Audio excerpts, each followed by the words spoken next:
Sella con la sua Harley Davidson contro un bus di linea della MOM, muore motociclista di 72 anni originario di Padova, autista sotto shock, 10 passeggeri a bordo. L'incidente è questa mattina a Cison di Valmarino.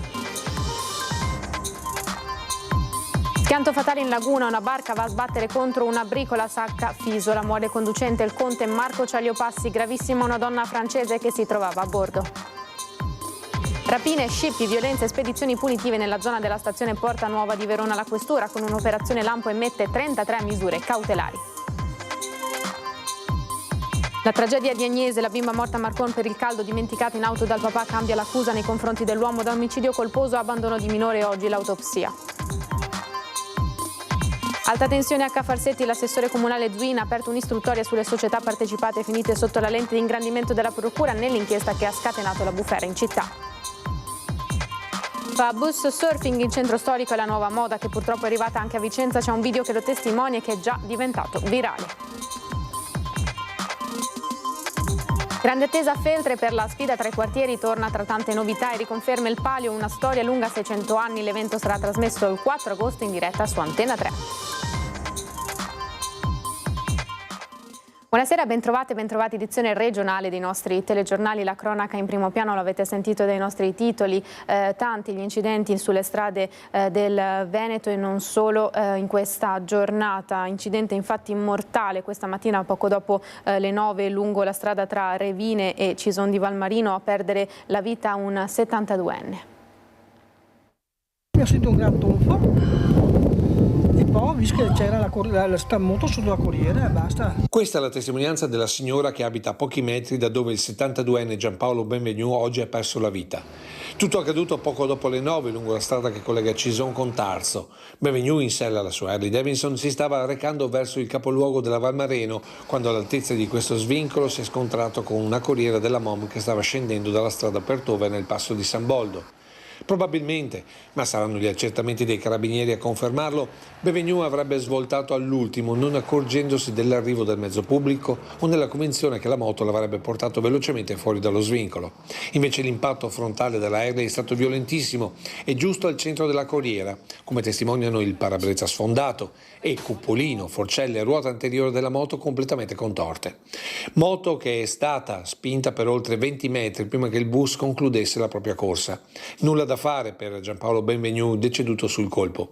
Sul posto sono accorsi immediatamente i vigili del fuoco, i carabinieri e l'ambulanza da Vittorio Veneto, che ha portato al pronto soccorso l'autista MOM scioccato dall'accaduto. Illesi ma profondamente turbati i 10 passeggeri che erano saliti poco prima alla fermata di Tovena, per i quali MOM ha provveduto al trasporto sostitutivo. Traffico bloccato per circa un'ora per procedere ai rilievi e alla rimozione dei mezzi. Giampaolo Benvenu aveva una vera e propria passione per le Harley Davidson, come testimonia la sua abitazione di Borgoreca Tovena, dove risiedeva da qualche anno dopo la pensione dal mondo alberghiero e dopo aver lasciato Padova, dove era nato e dove viveva con moglie e 2 figli. Tra queste case non passava inosservato, in sella alla sua moto, quasi sempre indossando il classico giubbotto con le frange. Tutti lo ricordano gentile ma soprattutto estremamente prudente, sia nella velocità che nelle manovre. Una prudenza che però non è bastata questa mattina in un punto della viabilità di Cison già tristemente noto per altri decessi. Là sta più di uno, anche l'altra volta là che ne è morto un altro, che tra quello aveva un infarto più in là, dovrei fare una rotonda, ecco, per conto mio. Ma bisogna fare una rotonda? Sì. Tragedia a Sacca Fisola, a Venezia, il bilancio è di un morto e una ferita grave. Il conte Marco Ciagliopassi aveva 44 anni, è morto la notte scorsa durante un tragico incidente in laguna a Venezia. Procancelliere dell'Ordine dei Cavalieri di Malta del Gran Priorato di Lombardia e Venezia è morto mentre a bordo del suo barchino si è schiantato tra mezzanotte e l'1 del mattino contro una delle bricole nei pressi di Sacca Fisola alla Giudecca. Ferita in modo grave l'amica che era con lui, una donna francese di 42 anni che nonostante le lesioni riportate è riuscita a gridare aiuto richiamando l'attenzione di chi era nei suoi paraggi, che poi a sua volta ha chiamato i soccorsi. I sanitari del SUEM 118 subito sul posto con le operazioni di rianimazione cardiopolmonare hanno cercato di rianimare più volte il 44enne, ma ogni tentativo è risultato vano. Il medico ha solo potuto constatarne la morte. La donna, invece stabilizzata, è stata trasferita in ospedale con l'idroambulanza. Sul posto anche vigili del fuoco con 2 autopompe lagunari, motobarche e sommozzatori da Vicenza. Dai primi accertamenti pare che la barca sia andata a sbattere contro la briccola per una manovra errata o per un'avaria al motore. Un ennesimo grave incidente anche questa mattina a Bassano. È stata una mattinata molto difficile in Viale Venezia a Bassano del Grappa, un incidente gravissimo intorno alle 7 e poi altri 2 nelle vie laterali. Cominciamo raccontando che cosa è successo a partire dalla testimonianza della barista che gestisce il bar all'angolo con l'incrocio di via Quarta Armata. Circa alle 7 di mattina ho sentito una botta forte. Quando sono andato fuori a vedere il furgone ormai là vicino al semaforo e già camminare con 2 ruote, dopo più o meno circa 10-15 metri e l'ho rovesciato tutto il furgone. Poi c'è una macchina, una ruota è volato sulla marciapiedi. Poi il motorino è caduta e la signora è molto grave, è caduta per terra. Penso anche quella di macchina, anche lui è abbastanza grave. Scene quasi da film, ma purtroppo verissime. Violentissimo l'impatto tra il ciclomotore e la vettura, con i 2 veicoli che si sono scontrati frontalmente per cause al vaglio delle forze dell'ordine. Il furgone, che si stava a sua volta dirigendo verso il centro di Bassano, ha evitato con una brusca manovra i 2 mezzi, inclinandosi su un lato e terminando la sua corsa poco più avanti. La conducente del ciclomotore è stata prima stabilizzata dai sanitari, poi portata in codice rosso all'ospedale San Bassiano. Sul posto i vigili del fuoco, i sanitari del SUEM, la polizia stradale, i carabinieri e la polizia locale. Feriti anche il conducente dell'automobile e l'autista del furgone, entrambi assistiti dal personale sanitario e poi trasferiti a loro volta in ambulanza al San Bassiano. La strada è rimasta chiusa al traffico per più di 2 ore per consentire i soccorsi e i rilievi delle forze dell'ordine. I vigili del fuoco hanno concluso le operazioni verso le 9:30, rimuovendo i 3 mezzi coinvolti e ripristinando le condizioni di sicurezza. Una persona è morta dopo essere precipitata col proprio parapendio. L'incidente è avvenuto a Malcesine sul lago di Garda. La dinamica non è ancora stata accertata dai carabinieri. Il pilota è stato raggiunto da un elicottero del servizio sanitario di urgenza e emergenza e da un'ambulanza che hanno fatto intervenire sul luogo dello schianto un'equipe medica e un tecnico di elisoccorso. Inutili i tentativi di rianimazione. Andiamo nel Trevigiano, la morte della piccola Agnese Chinellato, la bimba di Mogliano Veneto morta di caldo dopo essere stata dimenticata in auto dal papà. La procura di Venezia ha cambiato l'accusa da omicidio colposo ad abbandono di minore.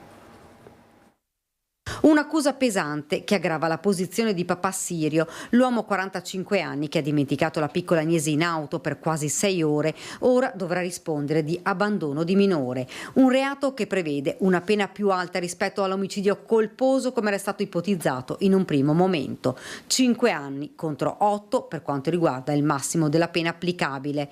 L'avvocato dell'uomo Giorgio Pietramala. Ci sarà da discutere, insomma, se è questa fattispecie oppure l'omicidio colposo.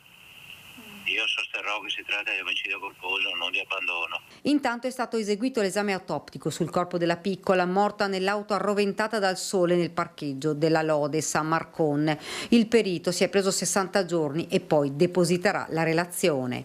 Quel terribile giorno il papà doveva portare la piccola all'asilo, ma nella struttura non è mai passato. Ha tirato dritto fino alla sua azienda, dove ha parcheggiato l'auto, lasciando senza volerlo la figlia in auto. Momenti di blackout vengono chiamati, ma saranno le indagini e la giustizia a dover stabilire perché sia accaduto. Il dolore e la disperazione dei genitori di Agnese è infinita, impossibile anche solo pensare, cercare di capire, ma soprattutto accettare la tragedia. Io conto di chiuderla il più breve possibile con gli istituti giuridici adeguati, chiudere la vicenda il più presto possibile, insomma. Adesso sto preparando una memoria, vedremo a settembre di cosa succede. Ora la procura dovrà concedere il nulla osta per poter dare l'ultimo saluto alla piccola Agnese, dove l'intera comunità di Mogliano Veneto si stringerà alla famiglia. Ed è alta tensione a Cafarsetti. L'assessore comunale Zuina ha aperto un'istruttoria sulle società partecipate. Un'istruttoria sulle società partecipate del Comune. La sta preparando l'assessore comunale al bilancio e partecipate e vice segretario regionale di Forza Italia Michele Zuin. Quelle società che a partire da ACTV, il cui direttore generale Seno è indagato, sono finite sotto la lente di ingrandimento della procura nell'inchiesta che ha provocato il terremoto a Cafarsetti. IVE, Casinò, Fondazione Musei. Intanto quasi tutti gli indagati hanno scelto la strada del silenzio nei primi interrogatori. Di fronte al giudice per le indagini preliminari hanno risposto, ma solo per respingere ogni accusa, soltanto la direttrice dell'immobiliare veneziana, la padovana Alessandra Bolognin, agli arresti domiciliari, e l'imprenditore di Martellago Stefano Comelato, interdetto dall'attività per 12 mesi. C'è poi la questione prettamente politica. Mentre il sindaco Brugnaro ha detto alla sua maggioranza di andare avanti col proprio lavoro, si attende la riunione dei capigruppo in programma mercoledì, da cui ci si aspetta una risposta anche alla richiesta delle opposizioni di centrosinistra di convocare un consiglio straordinario entro 20 giorni come da normativa nazionale. Quindi i primi di agosto e non il 9 settembre come annunciato invece dallo stesso sindaco dopo aver disertato il consiglio comunale. Ora anche Forza Italia chiede un passaggio del primo cittadino in consiglio, mentre ieri sera si è riunito il coordinamento comunale di Fratelli d'Italia, allargato anche ai consiglieri comunali, il cui esito non è ancora noto, probabilmente in attesa del confronto col resto della maggioranza. Lega, Forza Italia, Fucsia di Brugnaro. Caso Tangenti, a Venezia il clima politico è sempre più caldo. Credo che le indagini aiutino sempre a fare chiarezza e a fare luce su questa vicenda, e quindi credo che le posizioni politiche possano essere assunte semplicemente dopo che le indagini abbiano fatto il loro corso. E io ho estrema fiducia nell'operato della magistratura, e chi ha estrema fiducia nell'operato della magistratura sa benissimo che le indagini sono anche a garanzia dell'indagato o degli indagati, e quindi è assolutamente fondamentale attendere gli esiti di questo percorso giudiziario. Credo anch'io che Brugnaro dovrebbe presentarsi in Consiglio Comunale prima di settembre, perché è giusto che lo faccia nei confronti dei cittadini, nei confronti delle forze politiche di maggioranza e di opposizione. Serve assolutamente che quanto prima possibile Brugnaro, il sindaco, vada in Consiglio Comunale a chiarire cosa è successo. Però questo, diciamo, è un appello importante che arriva dalle altre forze della maggioranza, cioè l'ha detto sia il segretario della Lega del Veneto che lei, di rappresentanti Fratelli d'Italia, di peso in Consiglio regionale. È la posizione ufficiale del partito, c'è anche un comunicato stampa del senatore Raffaele Speranzon, che è di Venezia, che a nome di tutto il partito ha comunicato che noi ci auguriamo che riesca a dimostrare la estraneità a questi fatti contestati, ma che allo stesso tempo sia necessario che il sindaco torni in aula in Consiglio Comunale a quanto prima chiarire questa situazione. La Polizia di Stato di Verona ha dato esecuzione a un'ordinanza che dispone 26 custodie cautelari in carcere e 7 divieti di soggiorno nella provincia di Verona nei confronti di altrettanti cittadini indagati, tutti di origine marocchina. I 33 soggetti risulterebbero avere diversi precedenti penali, nonché essere senza fissa dimora e irregolari sul territorio nazionale. Secondo quanto comunicato dalla Questura, si tratterebbe di un'ampia rete criminale solidamente intrecciata e specializzata nella commissione seriale di vari reati, soprattutto contro il patrimonio, spesso accompagnati dall'uso della violenza. Parliamo di scippi, rapine, accoltellamenti, minacce, violenze, tra queste anche una spedizione punitiva. 140 gli agenti impiegati dalle prime luci dell'alba, coinvolti diversi quartieri della città e San Bonifacio. Nelle operazioni è stato utilizzato anche l'elicottero. E torniamo a Padova per il caso degli spari su un gruppo di universitari che ha riportato alla ribalta il problema delle feste private in abitazioni che spesso trascendono gli orari consentiti. Il Comune infatti studia una modifica del regolamento. Una multa, anzi meglio una doppia multa se necessario, a chi disturba e trascende negli orari e nei modi consentiti dal regolamento cittadino durante una festa anche in casa privata. Pur ribadendo che il caso drammatico dello sparo su un gruppo di universitari che su un terrazzino leggevano un papiro di laurea con il tragico epilogo della morte dell'autore di quello sparo sono un fatto con caratteristiche proprie da non confondere con feste private o mala movida, il Comune di Padova pensa a mettere mano al regolamento di polizia urbana al termine di un lavoro di revisione avviato un anno fa. L'esperienza ci ha insegnato che quando magari gli agenti della polizia locale sono chiamati in qualche abitazione perché c'è una festa privata che va oltre gli orari consentiti oppure con una musica un po' troppo alta, gli agenti possono intervenire e fino a oggi danno una sanzione, ma dopo abbiamo visto che il più delle volte quando gli agenti poi vanno via ritorna ad esserci questa situazione di confusione. Ecco che abbiamo introdotto questa possibilità della doppia sanzione. Evidentemente la doppia sanzione al secondo intervento è una sanzione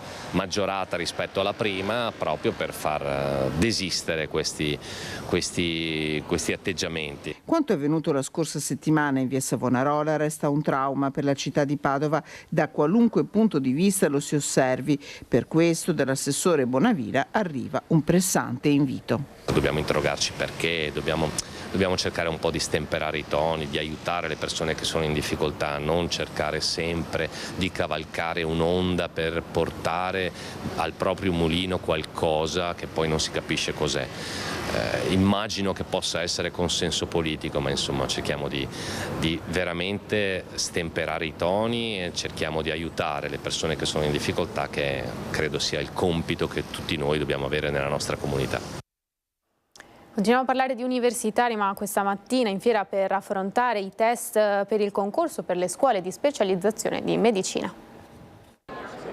210 minuti per rispondere a 140 quesiti da cui dipenderà poi la strada professionale di 775 aspiranti dottori. Nel padiglione 7 della Fiera di Padova il concorso per l'accesso alle scuole di specializzazione in medicina e chirurgia dell'Università di Padova. Ci sono delle specialità, soprattutto alcune chirurgie specialistiche, soprattutto dove ci sono le macchine. Adesso i ragazzi amano la robotica, amano la chirurgia invasiva, quindi queste sono ben scelte. La ginecologia è molto richiesta, la cardiologia è molto richiesta. C'è un editoriale sul Sole 24 Ore di oggi che dice sono le specialità in cui c'è la maggiore possibilità di avere anche attività privata. Io non penso che sia solo quello, io penso che il fatto di rinunciare, negli ultimi 3 anni abbiamo visto un calo dell'interesse per la chirurgia, per l'anestesia, per la medicina di emergenza urgenza, che vuol dire pronto soccorso, siano dovute al fatto che sono scuole impegnative, che il lavoro del medico, più che la scuola in sé per sé, il lavoro del medico con questa specialità è un lavoro impegnativo e i ragazzi e le ragazze oggi probabilmente hanno delle aspettative diverse e preferiscono qualche cos'altro nella loro vita e nella loro qualità di vita rispetto, lo devo dire, al sacrificio che c'è sempre stato ad essere medico. Le scuole di specializzazione attivate dall'Ateneo Patavino sono 48, quelle con i numeri più alti di posti sono anestesia e rianimazione, pediatria, medicina interna, medicina d'urgenza e chirurgia vascolare. In questi ultimi anni, dopo il Covid e dopo i posti ministeriali con il PNRR, il rapporto dei candidati che entrano è circa di 1 a 1, quindi ciascuno di loro ha la possibilità di accedere ad un posto con contratto di formazione medico specialistica, magari non nella sede e non nella specialità che gradisce, e questo fa il posizionamento in graduatoria che loro sapranno già oggi. Nelle prossime ore il Ministero renderà noto anche il numero di contratti attribuiti all'Ateneo di Padova. Nel 2023 erano stati 803, un numero in crescita rispetto agli anni precedenti. Bus surfing in centro storico, un nuovo trend tra i giovani, è arrivato anche a Vicenza. Bus surfing, l'ultima moda, sicuramente pericolosa, certamente sciocca. Come tante idiozie ne sono pieni i social. Ci si attacca all'autobus appesi, mani e piedi, sopra la targa posteriore. Succede sempre più spesso nelle città, adesso succede anche a Vicenza. Questo è un video girato qualche ora fa in pieno centro storico, diventato subito virale. Si vede un giovane di origine straniera attaccato alla corriera in Contrada Vittorio Veneto. Il gesto in se stesso non è né atletico né particolarmente interessante. Il protagonista di questo video resta appeso come un salame in equilibrio precario e quando scende al volo affida se stesso e la propria incolumità ai riflessi e all'abilità di chi guida l'auto che segue. Lui sì messo alla prova, visto che deve frenare. Insomma, quella del ragazzino attaccato è una prova di coraggio poco coraggiosa e molto ottusa, un gesto grave e pericoloso, un gioco forse, per chi è talmente ingenuo da non capire che sta mettendo in gioco la sua stessa vita, coinvolgendo anche i malcapitati che sono sulla strada in quel momento e che devono stare pronti a schivarlo. Il video finisce così, con il giovane che molla la presa dall'autobus e corricchiando taglia la strada all'auto che segue, attraversando come un gatto in tangenziale. Insomma, fenomeno il bus surfing, fenomeno dei tempi, fenomeno chi lo pratica. Il cinema ora, perché è stato presentato il programma dell'81esima mostra d'arte cinematografica di Venezia. Hollywood si trasferirà a Venezia su Red Carpet del Lido dal 28 agosto al 7 settembre per la 81esima Mostra Internazionale d'Arte Cinematografica di Venezia.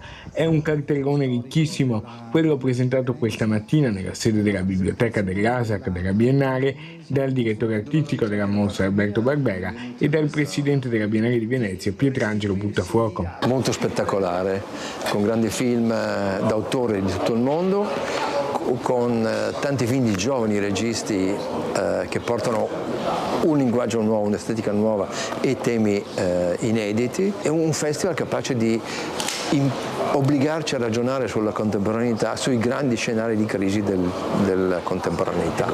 Ci dice qualche star che sarà presente nel tappeto rosso del Lido?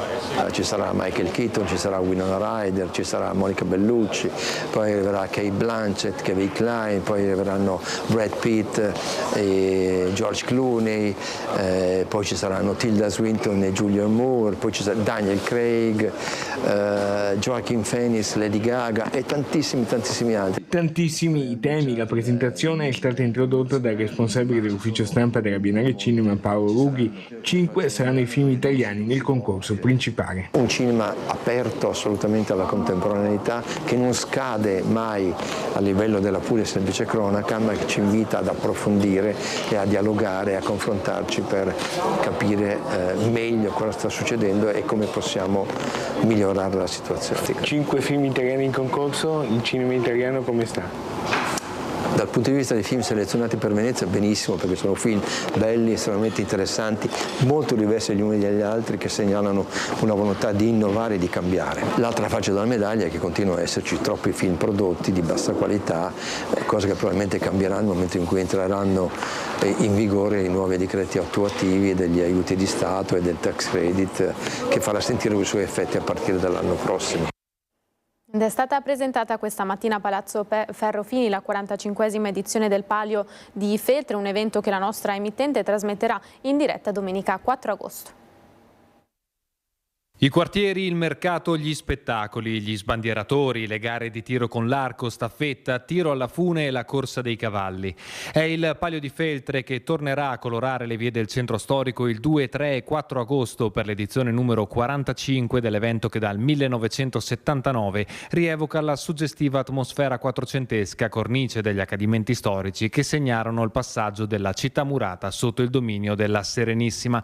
E proprio nella città della Laguna, oggi a 620 anni di distanza, la presentazione ufficiale a Palazzo Ferrofini alla presenza del presidente del Consiglio regionale del Veneto, Roberto Ciambetti. Feltre in particolar modo veramente fa parte ormai della città, 45 edizioni vissute veramente dai cittadini e che hanno animato anche fra contrade un giusto spirito, chiamiamolo anche di competizione. Fa ritornare indietro nel tempo una città e quindi fa anche dare poi quello che è quel forte senso di appartenenza alla città stessa in un momento di condivisione importanti. 4 quartieri, più di 1000 volontari, 800 figuranti, 23.500 presenze registrate nel 2023 per una manifestazione che, per quanto competitiva, è elemento di aggregazione imprescindibile per la città. Sono numeri straordinari e rappresentano una grande risorsa. I quartieri rappresentano soprattutto una comunità educante, trasmettono ai giovani quei valori quali l'aggregazione, lo star bene insieme e l'amicizia, che poi sono dei valori che vivono durante il Palio ma poi ti accompagnano per tutta la vita. È un grande volano ma soprattutto una grande festa per la città e per il territorio. Noi l'abbiamo sempre intesa così, nasce dalla comunità e poi si apre ai turisti e ai visitatori che da fuori Feltre arrivano in città per questo momento di esaltazione sportiva ma anche di approfondimento storico-culturale. Un evento che anche quest'anno Antenna 3 trasmetterà in diretta in occasione delle gare del tiro alla fune e della corsa dei cavalli. L'appuntamento sulla nostra emittente è alle 15:30 di domenica 4 agosto per vivere assieme tutte le emozioni della storia e delle tradizioni del Palio di Feltre. Appuntamento dunque domenica 4 agosto a partire dalle 15:30, mentre per questa edizione è tutto. Grazie per essere stati con noi, vi auguro una buona serata, arrivederci.